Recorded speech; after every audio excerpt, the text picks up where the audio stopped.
Good morning. It's September 17th, and we're in Isaiah 25 today. And there are some interesting, I think, verses here that talk about a strong city, a walled city.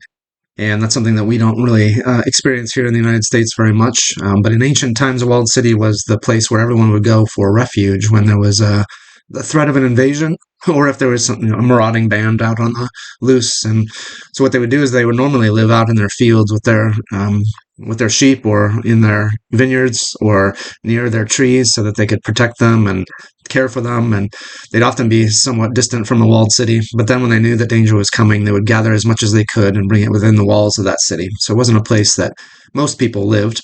There were some people living in the walled cities.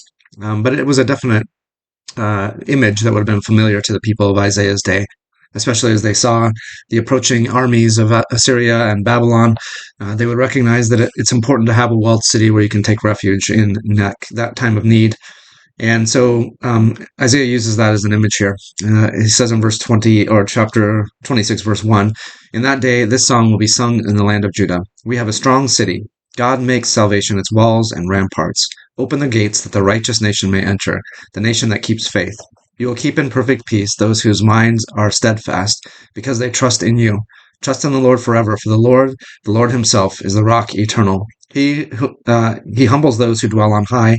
He lays the lofty city low. He levels it to the ground and casts it down to the dust. Feet trample it down, the feet of the oppressed, the footsteps of the poor.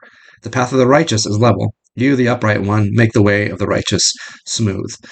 And so there's a couple of images that are happening there, of course, the path and the level way that the righteous go on, but also that city with the gates and the walls and the ramparts that is open to those who are righteous, and then will keep them safe because God himself will surround them with salvation, give them perfect peace inside.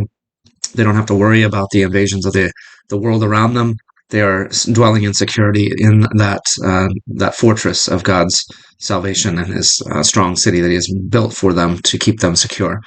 And so there's a really good and powerful argument there being made by God through Isaiah about what he offers to his people, and that is a place of safe refuge. But they have to leave the world around them if they're going to be safe. They have to come under God's protection, come to him by faith, and then they are safe and secure. But if they want to cling to the things of the world, that's when they're in danger. So a nice picture from Isaiah here for how to be safe and secure with the Lord.